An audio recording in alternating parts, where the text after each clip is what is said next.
Hello नमस्कार दोस्तों, welcome back to my YouTube channel. आप सभी का स्वागत है। तो आज हम जो है वो नेक्स्ट पार्ट डिस्कस करने वाले हैं। हमने चैप्टर स्टार्ट किया है साउंड, और साउंड में आज हमारे पास जो है वो पार्ट 3 हम डिस्कस करने जा रहे हैं साउंड का। जैसे कि आपको मैंने कहा था कि आपको न्यूमेरिकल भी जो है वो करवाए जाएंगे, तो आपने पिछले पार्ट के अंदर देखा भी होगा। जिन्होंने देखिए जेबीटी कमीशन का एग्ज़ाम जो है वो दिया होगा, तो उनको वहाँ से कई क्वेश्चन जो है वो देखने को मिले होंगे, चाहे न्यूमेरिकल चाहे अंडरस्टैंडिंग बेस पे। दोनों जो है आप लोगों को उन दो पार्ट में जो है वो करवाया हुआ था। एक तो आपका फर्स्ट ही शिफ्ट में जो है यहाँ से पूछा गया क्वेश्चन था, ठीक है। और एक या दो क्वेश्चन आपको यहाँ से देखने को मिले थे, एक आपका न्यूमेरिकल बेस्ड और एक आपका सिंपल अंडरस्टैंडिंग या क्वेश्चन बेस्ड क्वेश्चन था, ठीक है। तो यानी कि आप यहाँ से समझ ही पा रहे हो कि ये चैप्टर आप लोगों के लिए कितना ज़्यादा इंपॉर्टेंट है, ठीक है। और जिन्होंने अभी सीबीएसई जेबीटी कमीशन का एग्ज़ाम देना है, पटवारी का एग्ज़ाम देना है, जहाँ जिन भी पेपर में साइंस पूछी जा रही है, मेनली हम इन दो पेपर के बारे में फोकस कर रहे हैं, ठीक है। तो ये वाला जो टॉपिक है, ये वाला या जितने भी आपको करवाए हुए हैं ना, सारे के सारे आप लोगों के लिए बहुत ही ज़्यादा इंपॉर्टेंट रहने वाले हैं।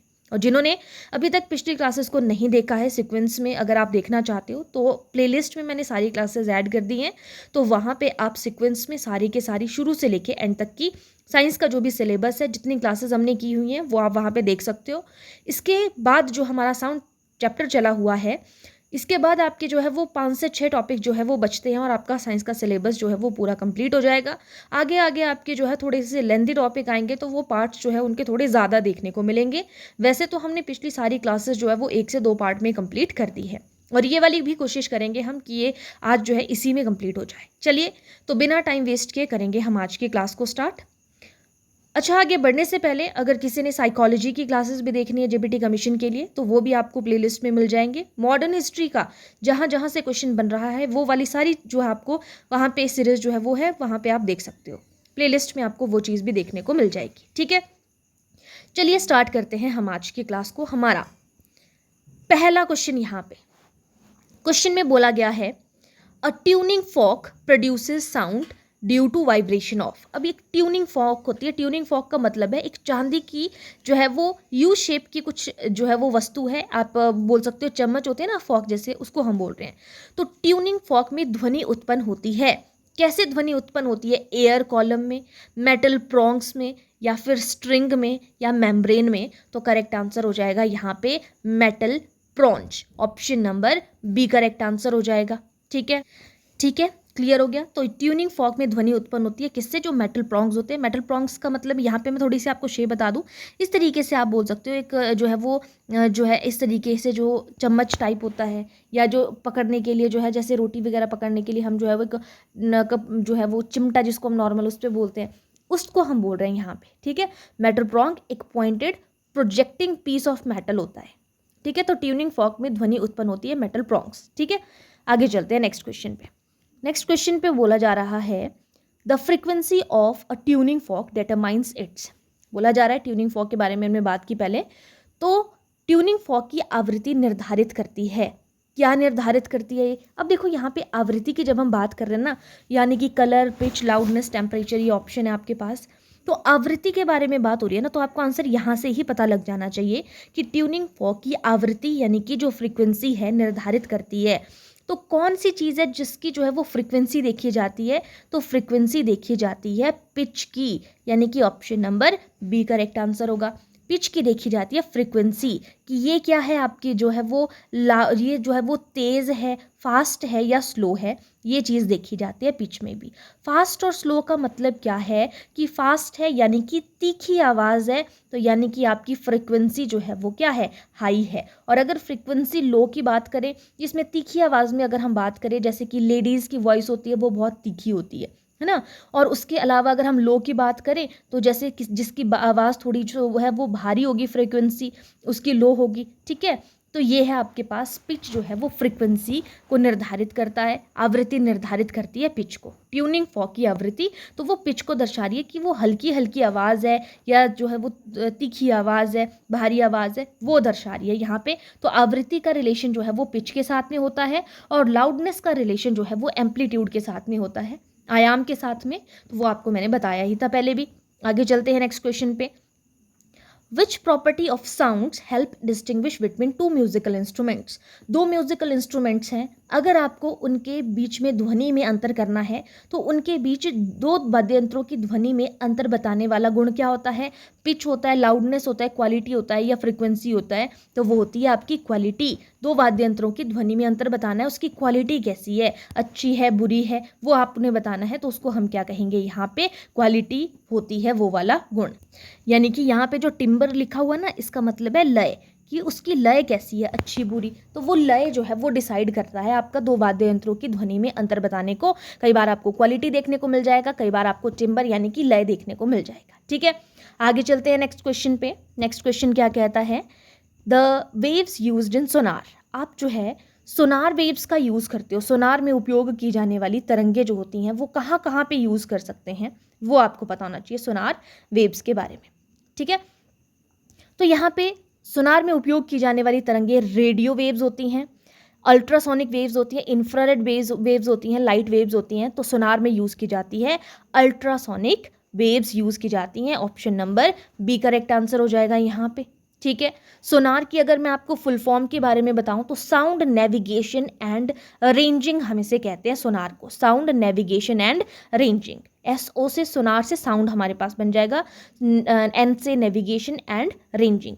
Sound waves uses sound waves typically ultrasonic जो है हम इसको क्या कहते हैं, जो आपके 20 किलो हर्ट्ज से ऊपर की होती है ना, या 20,000 हर्ट्ज बोल दो, या 20 किलो हर्ट्ज की अगर हम बात करें, इससे ऊपर के जो साउंड है उनको हम क्या कहेंगे? अल्ट्रासोनिक वेव्स कहेंगे। टू नेविगेट, कम्युनिकेट और detect under water, under water पे डिटेक्ट करने के लिए इनका यूज़ किया जाता है। एक्टिव सोनार जो होते हैं वो एमिट करते हैं pulse that eco of object. इतनी सी चीज़ आपको पता होनी चाहिए कि आपके पास जो सोनार का यूज़ क्या है, कहाँ पे यूज़ की जाती हैं और इनकी तरंगे क्या होती हैं इनकी, तो उसको बोलेंगे अल्ट्रासोनिक वेव्स। मेनली अगर हम बात करें तो ये पानी के अंदर जो भी चीज़ें होती हैं, वस्तुएं होती हैं, उनका पता लगाने के लिए किया जाता है कि कौन सी वस्तु कहाँ पे है, उनकी दूरी को मापना है, आपने मैपिंग करनी है, तो उसके लिए जो है वो यूज़ किया जाता है सोनार, साउंड नेविगेशन एंड रेंजिंग का। जो अल्ट्रासोनिक होती हैं परावैंगनी ध्वनि तरंगों का उपयोग होता है इनमें। ठीक है, समुद्र की गहराई को अगर आपने मापना है, पनडुब्बियों और जहाज़ों का पता लगाना है आपने कि समुद्र के अंदर है वो कहीं पे, है ना, पानी के नीचे छिपी पनडुब्बियां हैं, माइंस हैं, अन्य वस्तुओं का पता लगाना है तो सोनार का यूज़ किया जाता है। मछली पकड़ने का उद्योग है, जैसे वहाँ पे भी आपकी जो सोनार यूज़ की जाती है। जैसे जो मछुआरे या फिश फाइंडर्स होते हैं, जो फिश को ढूंढने वाले होते हैं, वो डिवाइस का उपयोग मछलियों के झुंड और उनकी दूरी और समुद्र के तल की संरचना का पता लगाने के लिए करते हैं कि कहाँ पे समुद्र का तल है। ठीक है, अंडर वाटर मैपिंग करनी है आपने, जैसे समुद्र के नीचे जो नक्शे बनाने और पानी के भीतर की चट्टानों या बाधाओं को खोजना है आपने, तो वहाँ पे सोनार का यूज़ किया जाता है। डूब चुके जहाज़ों की अगर आपने खोज करनी है तो सोनार का यूज़ किया जाता है। ठीक है, और जो वैज्ञानिकों ने कुछ अनुसंधान करने, कुछ रिसर्च करनी है, समुद्र के पारिस्थितिक जो परिस्थितिकी तंत्र है, इकोसिस्टम यानी कि, और जैसे व्हेल जैसी समुद्री जीवों के व्यवहार का अगर अध्ययन करना है, तो उन चीज़ों के लिए भी जो है वो किसका यूज़ किया जाता है? सोनार का यूज़ किया जाता है। ठीक है, सोनार दो टाइप की होती है, एक एक्टिव सोनार हम बोलेंगे और एक पैसिव सोनार है। एक्टिव सोनार का मतलब है जो खुद सिग्नल भेजता है उसको एक्टिव सोनार बोलेंगे, और जो केवल दूसरों के शोर को सुनता है उसको हम पैसिव सोनार कहेंगे। ठीक है, तो ये आपके पास सोनार की मैंने पूरी डिटेल आप लोगों को बता दी, क्योंकि सम टाइम जो है आपसे क्या पूछ लिया जा सकता है कि इसका यूज़ जो है वो कहाँ पे किया जाता है। नेक्स्ट क्वेश्चन पे चलते हैं। विच of the following can hear infrasonic sound? ये क्वेश्चन भी हमने डिस्कस कर लिया था। इंफ्रासोनिक साउंड होता है जो कि आपका 20 हर्ट्ज से नीचे होता है, अपश्रव्य ध्वनियाँ हम इन्हें कह रहे हैं। तो वो कौन सुन सकता है? बैट तो आपकी जो है वो इंफ्रारेड को सुन सकता, अल्ट्रासोनिक को सुन सकता है। इंफ्रारेड पूछा है क्योंकि आपसे, तो अपश्रव्य ध्वनियाँ सुन सकता है elephant. Option number C correct answer हो जाएगा, एलिफेंट अपश्रव्य ध्वनियाँ सुन सकता है। ठीक है, आगे चलते हैं नेक्स्ट क्वेश्चन पे। नेक्स्ट है which phenomena is responsible for echo? जो प्रतिध्वनि होती है उसके लिए उत्तरदायी घटना कौन सी होती है? Phenomena is responsible for echo. Echo का मतलब क्या होता है? जैसे ही साउंड आया ना, फिर वो रिफ्लेक्ट हो जाता है। ठीक है, तो ये किसके लिए उत्तरदायी होता है? रिफ्लेक्शन के लिए उत्तरदायी होता है। Option number B correct answer हो जाएगा। नेक्स्ट क्वेश्चन है the minimum time interval required to hear distinct echo is? स्पष्ट ध्वनि सुनने हेतु न्यूनतम समय अंतराल कितना चाहिए? तो उसके लिए होना चाहिए 0.1 second. Option number B correct answer हो जाएगा, 0.1 सेकेंड। ठीक है, noise pollution can controlled by? जो नॉइस पोल्यूशन है वो किसके द्वारा नॉइस पोल्यूशन को नियंत्रित किया जा सकता है? आप अगर जो लाउड हॉर्न्स यूज़ करोगे, ट्रैफिक इंक्रीज़ करोगे या साउंड प्रूफिंग यूज़ करोगे, तो साउंड प्रूफिंग अगर यूज़ किया जाएगा तो जो है वो नॉइस पोल्यूशन को कंट्रोल किया जा सकता है। नेक्स्ट है, which one is not a characteristics of a musical sound? संगीतात्मक ध्वनि की विशेषता कौन सी नहीं है? म्यूजिकल साउंड जो है वो प्लीजेंट होता है ना, वो बिल्कुल सही बात है। पेरियोडिक वाइब्रेशंस होती है, बार बार वाइब्रेशन हो रही है, क्या ये विशेषता है? हाँ जी, म्यूजिकल साउंड की पेरियोडिक वाइब्रेशन होती है, इस तरीके से वाइब्रेशन हो रही है पेरियोडिकली। और रेगुलर वेव फॉर्म हो रही है यहाँ पे, या रैंडम वाइब्रेशन हो रही है? रैंडमली नहीं होती है, रेगुलर होता है जो भी आप कर रहे हो ना, regular wave form, periodic vibrations होंगी, रैंडम कुछ नहीं होगा, एकदम से वाइब्रेशन कुछ नहीं होगी। तो ये नहीं है विशेषता, बाकी आपके पास सारी होंगी। नेक्स्ट क्वेश्चन है, इन अ वैक्यूम चैम्बर है, ringing bell gradually becomes inaudible because. निर्वात पात्र में घंटी की ध्वनि धीरे धीरे सुनाई देना बंद हो जाती है, क्यों जो है वो धीरे धीरे जो है वो ध्वनि सुनना जो है वो बंद हो जाती है, सुनाई देना? क्योंकि बेल जो है वो वाइब्रेट करना जो है वो रोक देती है, साउंड को मीडियम की ज़रूरत होती है, फ्रीक्वेंसी डिक्रीज हो जाती है, एम्पलीट्यूड जीरो हो जाता है। तो बोला जा रहा है निर्वात में जो है, हमें पता है कि निर्वात की बात करें तो वहाँ पे साउंड ट्रैवल नहीं करता है, ठीक है? तो इसीलिए साउंड को जो है वो हम बोलते हैं कि साउंड को तो मीडियम की ज़रूरत है, लेकिन यहाँ पे निर्वात पात्र की बात हो रही है तो यहाँ पे तो साउंड ही नहीं आएगा, तो इसीलिए जो है वो सुनाई देना बंद हो जाता है। ऑप्शन बी करेक्ट आंसर हो जाएगा। नेक्स्ट है, which wave property changes when sound becomes louder? जब ध्वनि अधिक तीखी होने पर कौन सा गुण बदलता है? तो हमने बताया था, मैंने आपको पीछे पिच के बारे में बताया था कि पिच जो है वो किससे रिलेटेड है, वो है फ्रीक्वेंसी से रिलेटेड, यानी कि पिच जो है वो लाउड है या स्लो है, भारी या तीखी आवाज़ की बात की थी। तो यहाँ पे अधिक ध्वनि अधिक तेज़ हो गई है, यानी कि तो वहाँ पे क्या है आपकी, यहाँ पे तीखी होने पर जो गुण बदलता है वो बदलती है, जो यहाँ पे तेज़ की बात की है, अधिक तीखी ध्वनि और अधिक तेज़ ध्वनि, देखो दोनों अलग अलग है। जब तेज़ बोला है ना तो पिच क्या होती है, तीखी और धीमी की हम बात करेंगे, ठीक है? याद रखना इसको, अगर हमारे पास पिच की बात होगी तो वो क्या होगा, तीखी, यानी कि पिच का रिलेशन है फ्रीक्वेंसी के साथ में। यहाँ पर बोला है तेज, यानी कि लाउडर बोला हुआ है, तो लाउडर का रिलेशन किसके साथ में है, एम्पलीट्यूड के साथ में, क्योंकि ये लाउडनेस को शो करता है। तो option number C correct answer हो जाएगा। इसी तरीके का क्वेश्चन यहाँ पे बोला गया है कि which wave property changes when sound becomes shriller? अधिक तीखी ध्वनि है तो तीखे का संबंध किससे है, फ्रीक्वेंसी से, तो ऑप्शन बी करेक्ट आंसर हो जाएगा। नेक्स्ट क्वेश्चन है, the scientific unit of loudness, जो एम्पलीट्यूड है, लाउडनेस है, इसका जो है वो एसआई यूनिट क्या है? तो इसका है आपके पास डेसिबल है, option number B correct answer है। Scientific unit of loudness decibel. Next है, ultrasonic waves have frequency greater than, ultrasound तरंगों की आवृत्ति कितनी होती है, 20,000 हर्ट्ज से ज़्यादा होती है, तो 20,000 हर्ट्ज हम यहाँ पे बोलेंगे, ऑप्शन सी करेक्ट आंसर है। इंफ्रासोनिक की आवृत्ति जो है वो कम होती है कितने से, 20 हर्ट्ज से कम होती है। नेक्स्ट क्वेश्चन है question number 116, which one is used in submarine for navigation? अभी मैंने आपको बताया था सोनार का यूज़ किया जाता है साउंड नेविगेशन एंड रेंजिंग का। The speed of sound depends mainly on, ये किस चीज़ के ऊपर, स्पीड जो साउंड की स्पीड होती है ये मुख्यतः किस चीज़ के ऊपर डिपेंड करती है? तो ये नेचर के मीडियम के ऊपर, कि उसका मीडियम क्या है, सॉलिड है, लिक्विड है, गैसेज है। सॉलिड में सबसे ज़्यादा साउंड ट्रैवल होता है, उसके बाद लिक्विड, फिर उसके बाद गैसेज। निर्वात में जो है वो साउंड ट्रैवल नहीं करता है, ये हमने पढ़ा था, ठीक है। नेक्स्ट क्वेश्चन पे चलते हैं, question number 118, which one is an example of longitudinal waves? तो लॉन्गिट्यूडनल वेव्स कौन सी हैं? तो आपको पता है जिसके बारे में हम बात कर रहे हैं, साउंड वेव्स जो एयर में होती है, तो साउंड वेव्स जो है अनुदैर्ध्य तरंग जो है लॉन्गिट्यूडनल वेव का एग्जाम्पल है, ठीक है।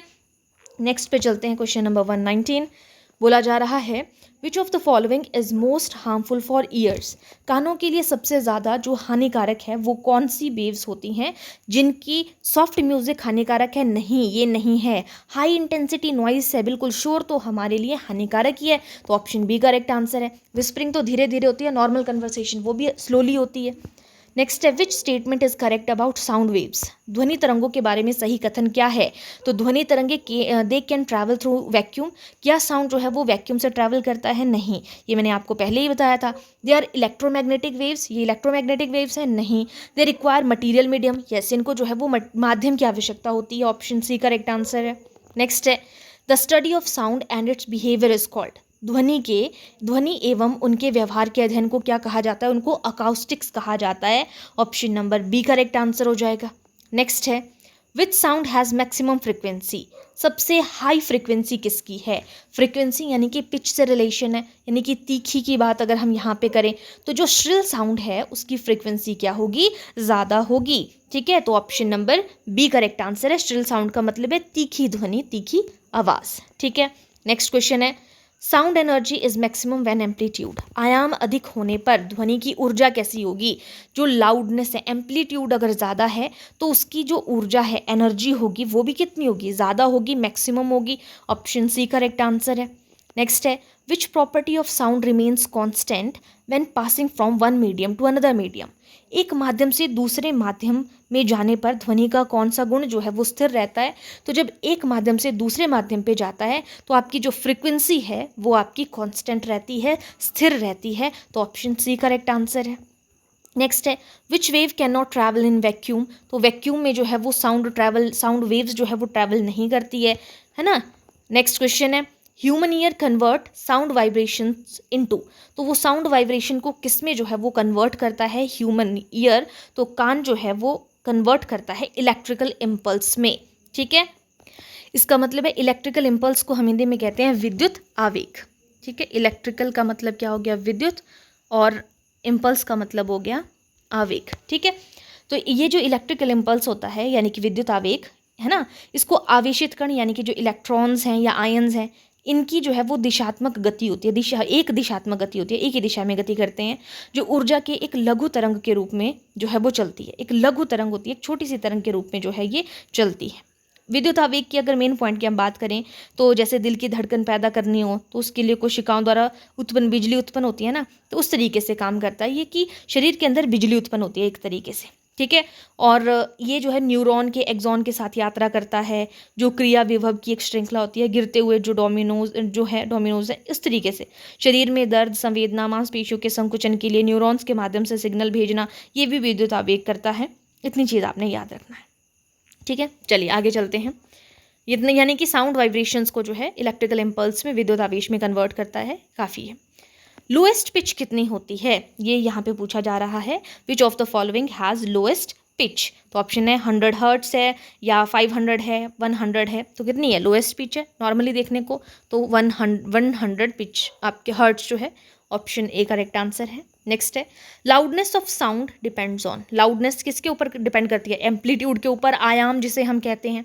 नेक्स्ट है which part of year vibrate first on receiving sound. ध्वनि प्राप्त होने पर कान का कौन सा भाग पहले कंपन करेगा? पहले कंपन होता है तो वो ईयर ड्रम है, वो पहले कंपन करता है। ऑप्शन सी करेक्ट आंसर है। नेक्स्ट है which instrument is use to measure noise level. अगर आपको नॉइस लेवल जो है वो कहाँ पे कितना है उसको आपने देखना है तो वो साउंड लेवल मीटर जो है उसके लिए उपयोग किया जाता है। ऑप्शन सी करेक्ट आंसर है। नेक्स्ट है the speed of sound in air at room temperature is approximate. कमरे के तापमान पर वायु में ध्वनि का वेग लगभग कितना होता है? कमरे के तापमान पर बोला जा रहा है, वायु में ध्वनि का वेग जो है वो 340 मीटर पर सेकंड होता है। कमरे के टेम्परेचर पे, एट रूम टेम्परेचर, वायु में ध्वनि का वेग 340 मीटर पर सेकंड है। नेक्स्ट है which of the following causes sound pollution. को कौन जो है वो कॉज करता है? व्हीकल के horns, loud speakers, industrial machines होती हैं, सभी करते हैं। ऑप्शन डी करेक्ट आंसर है। Which wave property determine loudness. तो लाउडनेस को कौन डिटरमाइन करता है? एम्पलीट्यूड करता है। क्वेश्चन रिपीटेड है। अ sound wave is produced by. Sound wave जो है वो प्रोड्यूस करती है, किसके थ्रू जो है वो प्रोड्यूस करती है? करे यहाँ पे ऑप्शन है stationary objects, by stationary object होती है जो स्थिर होती हैं, तो बिल्कुल यही करेक्ट आंसर होगा। ध्वनि तरंगें उत्पन्न होती है जो स्टेशनरी ऑब्जेक्ट्स होते हैं, जो स्थिर होते हैं, जैसे सॉलिड स्टेट में है ना, तो वो। नेक्स्ट क्वेश्चन क्या पूछा है अगेन एक बार देख लेते हैं। अच्छा, ध्वनि तरंगों की बात हो रही है। स्टेशनरी ऑब्जेक्ट में माध्यम तो है जहाँ पे वो स्थिर है, लेकिन ये ध्वनि उत्पन्न कहाँ से होती है, उत्पन्न पूछा है यहाँ पे, ट्रांसफर नहीं पूछा है। तो उत्पन्न हो रही है, प्रोड्यूस हो रही है, जो वाइब्रेट कर रही है। तो क्योंकि पहले वाइब्रेशन होगी फिर साउंड आता है, तो ऑप्शन बी करेक्ट आंसर है यहाँ पे। वाइब्रेशन होने से साउंड हमें सुनाई देता है। नेक्स्ट है, echo is more likely to occur. प्रतिध्वनि होने की संभावना अधिक होती है जब जो है प्रति इको कब होगा, हम बोलते हैं ना वॉइस इको हो रही है। इको का मतलब है आपको आप बोल रहे हो और वही साउंड आपको फिर से सुनाई दे रहा है। तो जब हॉल जो है वो खाली होता है ना, लार्ज हॉल एम्प्टी है, तो आपको प्रतिध्वनि सुनाई देने की संभावना ज़्यादा होती है। नेक्स्ट है, which one is not a method to control noise pollution. इनमें से कौन ध्वनि प्रदूषण नियंत्रण करने की विधि नहीं है बोला है। तो अगर आप ट्रीज लगाओगे ज़्यादा से ज़्यादा तो ध्वनि प्रदूषण को नियंत्रित कर सकते हो, सही। साइलेंसर लगाओगे तब भी कर सकते हो। हॉर्न को अगर बढ़ाओगे तो नहीं किया जा सकता है। साउंड प्रूफिंग रूम्स होगी तो कर सकते हैं। ये मेथड जो 3 यहाँ पे ऑप्शन बच गई, ये ध्वनि प्रदूषण को कंट्रोल करता है, लेकिन अगर हम ज़्यादा से ज़्यादा हॉर्न का यूज़ करेंगे तो ये नॉइस पोल्यूशन को कंट्रोल नहीं करता है। नेक्स्ट क्वेश्चन है, sound waves travels fastest in. ध्वनि तरंगे, ये था जो मैं अभी आपको पीछे समझा रही थी। तो कौन जो है वो सबसे तेज चलती हैं, तो सॉलिड्स जो है सबसे तेज चलती हैं, फिर आपका लिक्विड है, फिर आपका गैसेस है। Which animal uses ultrasonic waves और नेविगेशंस। तो अल्ट्रासोनिक वेव्स का यूज, पराश्रव्य ध्वनियों का यूज कौन करते हैं, जो चमगादड़ हैं, option number B correct answer हो जाएगा, और आपके उल्लू वगैरह हैं। नेक्स्ट है, noise is harmful because it causes. शोर हानिकारक है क्योंकि यह उत्पन्न करता है क्या, शोर। स्ट्रेस को ये उत्पन्न करता है, स्लीपलेसनेस को, हियरिंग लॉस को, सभी चीज़ों को ये उत्पन्न करता है, ऑप्शन डी करेक्ट आंसर है।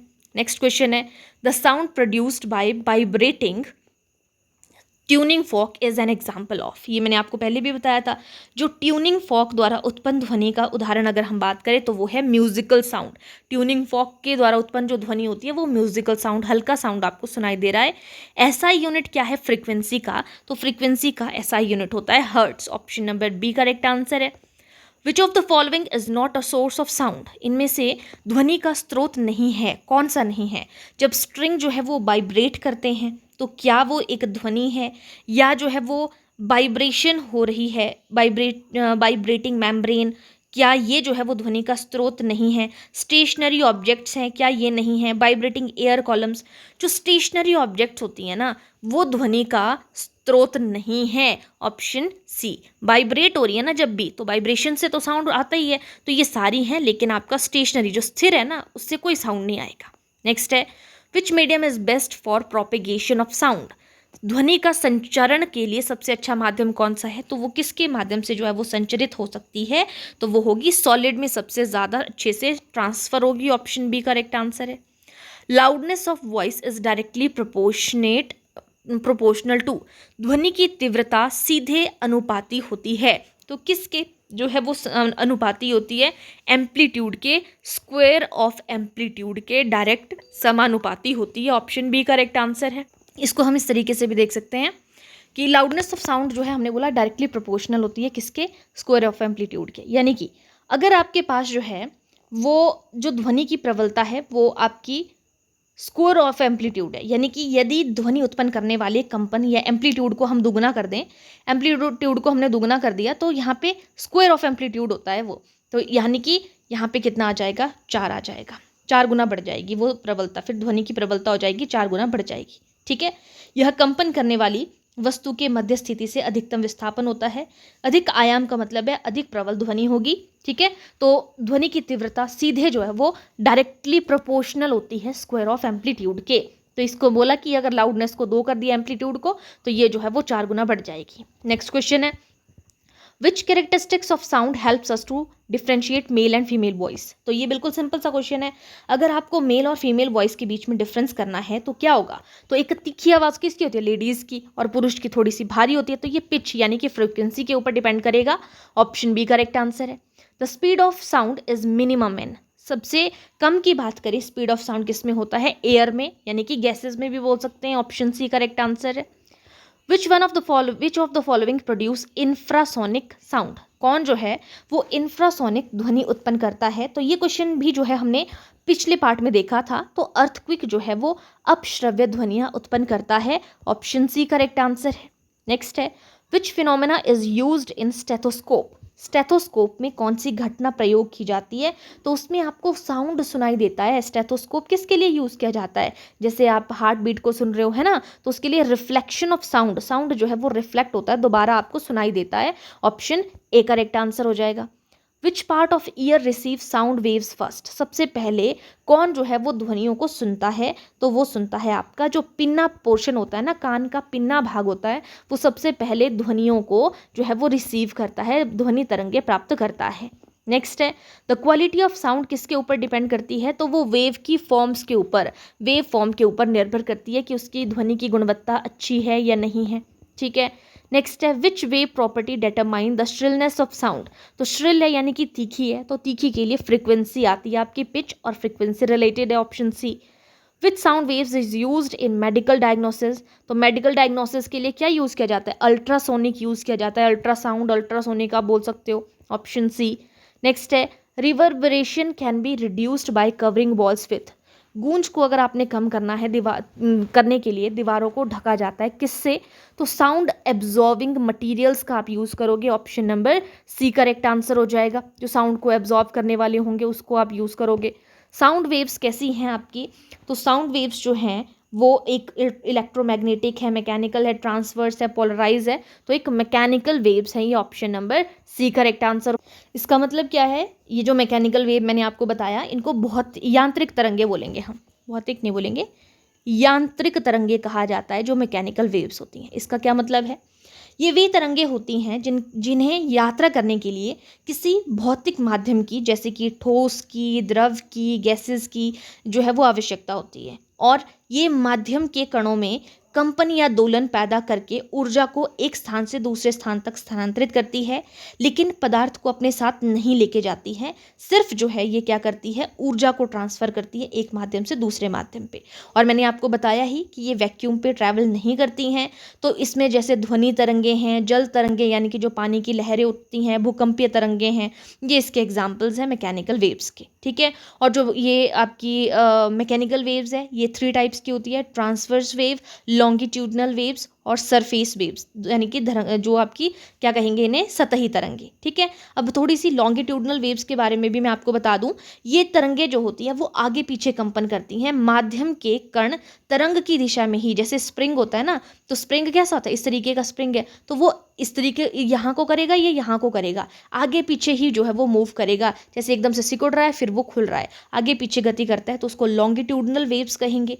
अनुप्रस्थ तरंगे या ट्रांसवर्स वेव जो है वो सेकंड यांत्रिक तरंग है, मैकेनिकल वेव है, तो माध्यम के तरंग की दिशा के लंबवत ऊपर नीचे, जैसे पानी में आपने पत्थर फेंका ना, तो जैसे ही आपने पानी में पत्थर फेंका तो वो धीरे नीचे हुआ फिर थोड़ा सा ऊपर उठा, तो ऊपर नीचे जो है वो ये यात्रा करता है, ट्रांसवर्स वेव ऊपर नीचे कंपन करती हैं। और फिर है सतही तरंगे, ये ठोस और द्रव की सतह पर चलती हैं। ठीक है, ये आपने याद रखना। सारी चीज़ें क्लियर हो गई यहाँ पे, आगे चलते हैं। नेक्स्ट है, the distance travelled by sound in one time period is called, एक आवर्त काल में ध्वनि द्वारा तय जो दूरी होती है उसको हम क्या कहते हैं, तो उसको कहेंगे हम यहाँ पे वेवलेंथ कहा जाता है, option number C correct answer है। ठीक है, एक आवर्त काल में ध्वनि द्वारा जो तय की गई दूरी है उसको हमने क्या कहा, वेवलेंथ। ठीक है, आगे चलते हैं। Which statement is true for sound waves, तो साउंड वेव्स जो है वो उनको किसकी आवश्यकता होती है, उनको मीडियम की आवश्यकता होती है, जैसे अभी मैंने आपको बताया।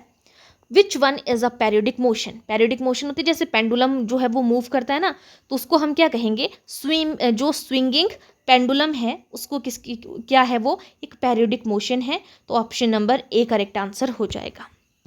नेक्स्ट क्वेश्चन है, excessive exposure to loud sound may damage, अत्यधिक तेज ध्वनि नुकसान पहुंचा सकती है, तो किसको, जो ईयर ड्रम होते हैं उनको नुकसान पहुंचा सकती है, ऑप्शन बी करेक्ट आंसर है। नेक्स्ट है, which of the following is measured in decibel, तो डेसिबल में हम किसको जो है वो मेजर करते हैं, तो डेसिबल पे मेजर होती है आपकी loudness, option number B correct answer है।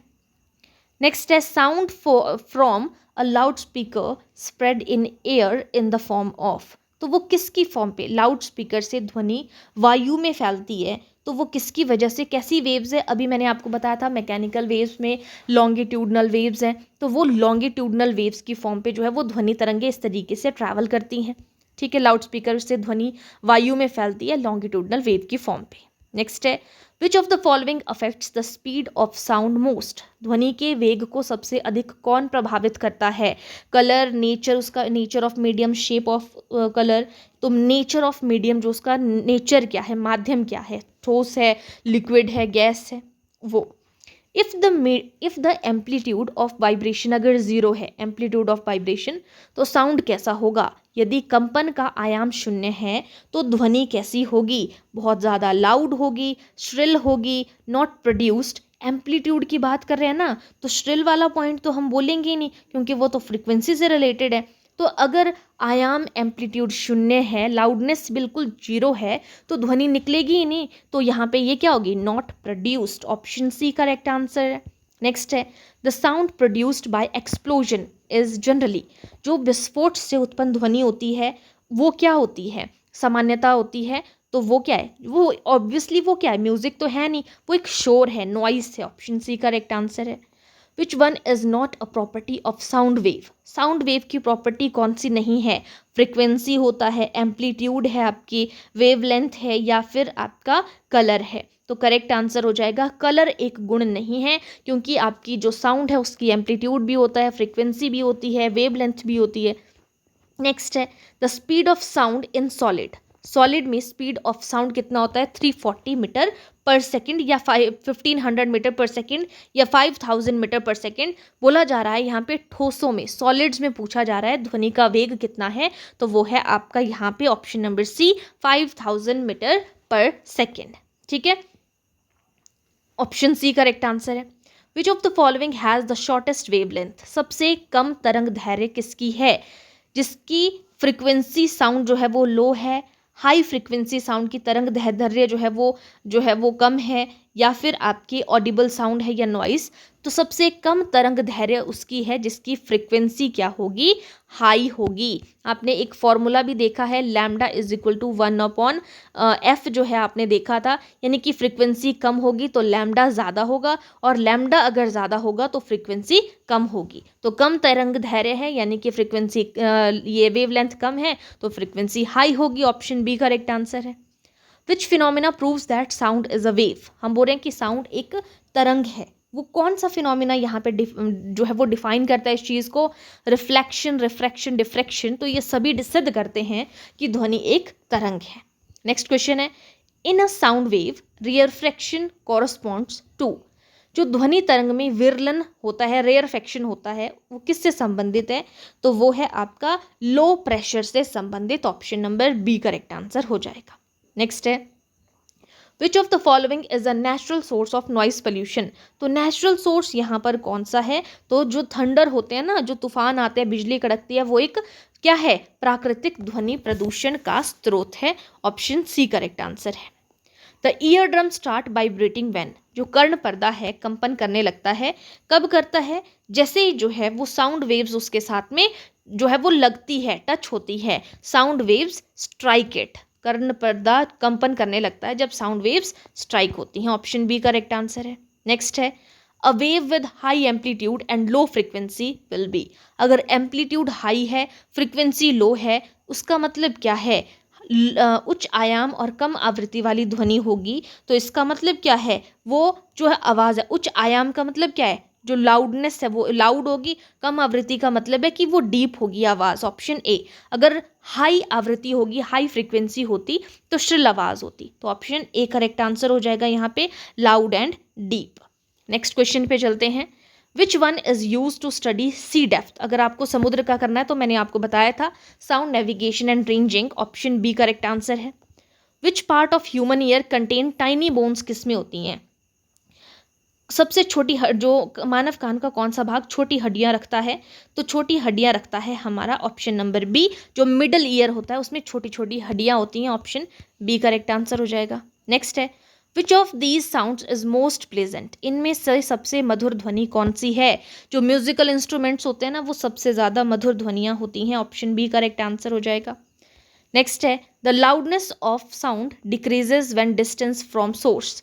स्रोत से जैसे ही दूरी बढ़ती है तो ध्वनि की तीव्रता कैसी हो जाएगी, ध्वनि की सुनाई देगी आपको, अगर जो मतलब उसका जो डिस्टेंस है वो ज़्यादा होगा तो तीव्रता भी क्या हो जाएगी, घट जाएगी, यानी कि डिक्रीज हो जाएगी। जैसे डिस्टेंस बढ़ेगा साउंड नहीं सुनाई देगा। नेक्स्ट है which type of waves are produce in air by vibrating tuning forks. जब आप जो है वो वायु में कंपन करते ट्यूनिंग फॉक द्वारा उत्पन्न तरंगे होती हैं तो उनको हम क्या कहेंगे, कौन सी वेव्स जो है वो प्रोड्यूस होती है, ट्रांसवर्स, लॉन्गिट्यूडनल, इलेक्ट्रोमैग्नेटिक। तो वायु में मैंने आपको पहले भी बताया था कौन सी होती है, लॉन्गिट्यूडनल। तो इसमें भी क्या होगी, longitudinal. Option number B correct answer है। ठीक है, और इसको मैंने आपको बताया था जो लॉन्गिट्यूडनल वेव्स हैं इनको क्या कहा जाता है, अनुदैर्ध्य तरंगे कहा जाता है। यहाँ पे मैं आपको बता दूं लॉन्गिट्यूडनल को क्या कहा जाता है, अनुदैर्ध्य कहा जाता है। और जो आपकी दूसरी होती है ना अनुप्रस्थ तरंगे, उनको ट्रांसवर्स वेव कहा जाता है। ठीक है, ये लॉन्गिट्यूडनल वेव्स। अच्छा लॉन्गिट्यूडनल बोला है ना, यहाँ पे आगे पीछे कंपन करेगी, ऊपर नीचे नहीं है ना, ये ध्यान रखना। वाइब्रेट हो रही है ट्यूनिंग फॉक तो ये आगे पीछे मूव करेगा जब आप इनको मतलब खिसकाओगे इस तरीके से। जो आपका जैसे चिमटा मैंने बोला था ना, इसको लोकल हम बोलते हैं, तो वो इस तरीके से इधर दोनों तरफ से, इधर से और इधर से, दोनों तरफ से जो है वो मूव कर रही है। ये जैसे स्प्रिंग मूव करता है ना, तो उस तरीके से ये वाली जो साउंड है ये भी ट्रैवल करता है लॉन्गिट्यूडनल। नेक्स्ट है which one is responsible for hearing sensation. सुनने की अनुभूति के लिए उत्तरदायी है कि आपको सेंसेशंस आती हैं, सुनाई देता है, तो वो क्या है, auditory nerve. Auditory means auditory, सुनने से रिलेटेड है, कान से संबंधित है। ए ऑप्शन करेक्ट आंसर होगा। नेक्स्ट है which of the following is not a source of musical sound. का सोर्स कौन सा नहीं है, तो म्यूजिकल साउंड का सोर्स ट्रैफिक का नॉइस नहीं है, वायलिन, गिटार, फ्लूट, ये सारे हैं। यानी कि आपका फ्लूट हो गया, बांसुरी, गिटार, वायलिन आपने सुना ही है। ठीक है, नेक्स्ट क्वेश्चन है इफ फ्रीक्वेंसी डिक्रीजेज वेवलेंथ क्या होगी, एक दूसरे के डायरेक्टली प्रोपोर्शनेट है। फ्रीक्वेंसी डिक्रीज हो रही है तो वेवलेंथ क्या हो जाएगी, इंक्रीज हो जाएगी। Option number B correct answer है। नेक्स्ट क्वेश्चन है continuous exposure to noise pollution may cause. लगातार ध्वनि प्रदूषण के संपर्क से क्या चीज हो रही है, हियरिंग लॉस होते हैं, हाइपरटेंशन होती है, स्ट्रेस होती है, सारी चीजें हो सकती हैं। ऑप्शन डी करेक्ट आंसर है। नेक्स्ट है the two and fro motion repeated at regular intervals is called. नियमित अंतराल पर दोहराई जाने वाली आगे पीछे की जो ध्वनियाँ होती है, जो आगे पीछे मूव करती हैं, वो क्या कहलाती हैं, रैंडम मोशन, ऑसिलेटरी मोशन, या रोटेशनल मोशन, या ट्रांसलेटरी मोशन। तो करेक्ट आंसर होगा ऑसिलेटरी मोशन कहा जाता है उन्हें। ठीक है, आगे पीछे मूव करती हैं, जैसे झूला होता है ना, ऑसिलेटरी मोशन पे हम बात कर रहे हैं, आगे पीछे मूव करता है। ठीक है, नेक्स्ट है which sound waves characteristics determine whether a sound is soft और लाउड। कौन सा गुण निर्धारित करता है कि जो आपकी ध्वनि है वो धीमी है या तेज है। तो जब धीमी और तेज की बात हो रही है तो वो एम्पलीट्यूड, यानी कि लाउड आ गया ना जब वहाँ पे, तो एम्पलीट्यूड से related option number, amplitude loudness को शो करता है। नेक्स्ट है which instrument used ultrasonic waves to detect internal cracks in metal. Metal के अंदर अगर कोई जो है वो क्रैक्स आ गए हैं ना, तो उसमें उसको ज्ञात करने के लिए हम किसका यूज़ करते हैं, अल्ट्रासोनिक डिटेक्टर का यूज़ करते हैं। ऑप्शन सी करेक्ट आंसर है। नेक्स्ट है which statement about noise is correct. Correct noise के बारे में कौन सा करेक्ट है, ये ऑलवेज पैरियोडिक होता है, प्लीजेंट साउंड है, नॉइस प्लीजेंट नहीं होता, अनवांटेड साउंड है। जो शोर के बारे में बिल्कुल ये साउंड किसी को नहीं सुनना होता है, तो ये कैसा है, अनवांटेड साउंड है। ऑप्शन सी करेक्ट आंसर है। नेक्स्ट है which part of year protect the inner part from dust. जो इनर पार्ट होते हैं ना, तो हमारे कान में धूल नहीं जाती है, हम जैसे देखते हैं थोड़ा बहुत गंदगी तो सबके कान में होती है, लेकिन धूल से सुरक्षा करता है। तो वो कौन, ईयरवैक्स, कॉक्लिया, रेटिना, रेटिना तो आंखों वाला है, ऑडिटरी नर्व। तो कान का कौन सा भाग धूल से सुरक्षा करता है, तो वो है ईयरवैक्स। जो कान के अंदर गंदगी की मैं बात कर रही हूँ वो जो है वो धूल से सुरक्षा करता है। ऑप्शन ए करेक्ट आंसर है। नेक्स्ट क्वेश्चन है 186 the wave motion in which particle vibrate parallel to wave direction is. जिस तरंग में कण तरंग की दिशा के समानांतर कंपन करते हैं वो क्या होते हैं। कण तरंग की दिशा में बोला जा रहा है ट्रांसवर्स वेव, लॉन्गिट्यूडनल वेव्स, या जो है इलेक्ट्रोमैग्नेटिक वेव्स, या सरफेस वेव। तो कण तरंग की दिशा में जो है वो तरंग की दिशा, तरंग कैसी होती है, यहाँ पे तरंग हो रही है यहाँ पे, तो वो लॉन्गिट्यूडनल हो जाएगा। Option number B correct answer हो जाएगा। ठीक है, तो ये मैंने यहाँ पे बता दिया आपको। यहाँ पे थोड़ा सा मैंने आपको वैसे बताया भी है, लॉन्गिट्यूडनल वेग अनुदैर्ध्य तरंग जिसे हम कहते हैं, इसमें कण जैसे मैंने कहा कि वो बैक एंड फोर्थ जो है वो कंपन करते हैं, आगे पीछे कंपन करते हैं, जो तरंग की दिशा के समानांतर पैरेलल होते हैं, तरंग की दिशा के समानांतर होते हैं। जैसे ध्वनि तरंगे होती है, साउंड वेव्स होती है, भूकंपीय तरंगे जो पी वेव्स होती हैं, है ना, वो अनुदैर्ध्य तरंगों का एग्जाम्पल्स होती हैं। ठीक है, इनमें क्या होता है, कॉम्प्रेशन, जहाँ पर कण पास में आता है, रेयर फ्रैक्शन, जैसे स्प्रिंग की मैंने बात की, वो एक दूसरे के पास भी आते हैं और वो एक दूसरे से अलग भी हो जाते हैं, यानी कि खुला भी हो जाएगा और एकदम से सिकुड़ भी जाएंगे वो। ठीक है, तो ये संपीडन और विरलन जिसको कहा जाता है। इसमें जो है वो प्रेशर वेव्स भी आती हैं, ये आपने ध्यान रखना। ठीक है, तो ये आगे पीछे जो है वो मूव करती, बैक एंड फोर्थ आगे पीछे कंपन करते हैं, जो तरंग की दिशा के पैरेलल होती है। ये चीज़ याद रखना, पैरेलल होती है लेकिन आगे पीछे ही मूव करेगा। ठीक है, चलिए आगे चलते हैं। विच मीडियम हैज़ हाईएस्ट इलास्टिसिटी, तो सबसे ज़्यादा जो प्रत्यास्थता होती है, हाईएस्ट इलास्टिसिटी होती है, वो सॉलिड्स में ही होती है। Option number C correct answer हो जाएगा। नेक्स्ट है, which factor mainly affect pitch of sound, तो पिच से रिलेटेड क्या आता है, frequency. Option A correct answer है। जहाँ पे पिच और लाउडनेस है ना, बिल्कुल डायरेक्ट आंसर हमें मिल जाता है। कौन सी घटना चमगादड़ को अंधेरे में उड़ने में सहायता करती है। अब चमगादड़ जो है वो अंधेरे में उड़ता है, उसको सब कुछ दिखता है, तो वो कौन सी घटना है, रेयर रिफ्रैक्शन या इकोलोकेशन, डिस्पर्जन या इंटरफेरेंस है। तो करेक्ट आंसर हो जाएगा इकोलोकेशन है। तो इकोलोकेशन जो है वो हेल्प करती है उसकी, ये जो है वो चमगादड़ वगैरह को अंधेरे में उड़ने में हेल्प करती हैं इकोलोकेशन वेव्स। नेक्स्ट क्वेश्चन है 190 question, which of the following is an example of periodic sound. Periodic sound का जो है वो कौन सा एग्जाम्पल है, thunder, traffic noise, vibrating tuning fork, explosion. तो जो वाइब्रेटिंग ट्यूनिंग फॉक है वो आपका एक पेरियोडिक साउंड का एग्जाम्पल है, वाइब्रेटिंग वाला। ऑप्शन सी करेक्ट आंसर है। नेक्स्ट है, the audible range of frequency for a healthy young person के लिए कितना होता है ऑडिबल साउंड, तो ये हमने पहले भी डिस्कस किया था, 20 to 20,000 hertz. Option B correct answer है। नेक्स्ट है, which property of sound determines the identified of a musical note, संगीतात्मक स्वर की पहचान किस गुण से होती है, उसकी क्वालिटी से होती है, जिसको मैंने आपको पीछे टिम्बर भी कहा था, लय जिसको कहा था, उसके आधार पर होती है। नेक्स्ट है, which one is not a harmful effect of noise pollution, का कौन सा दुष्प्रभाव नहीं है, एंग्जाइटी दुष्प्रभाव है, हियरिंग इम्पेयरमेंट हो सकती है दुष्प्रभाव है, स्लीप को इम्प्रूव करता है, हाइपरटेंशन होती है ये भी दुष्प्रभाव है, स्लीप को बढ़ाता है ये नहीं है इसका दुष्प्रभाव, बाकी सारी चीज़ें हैं। ऑप्शन सी करेक्ट आंसर है। नेक्स्ट क्वेश्चन है,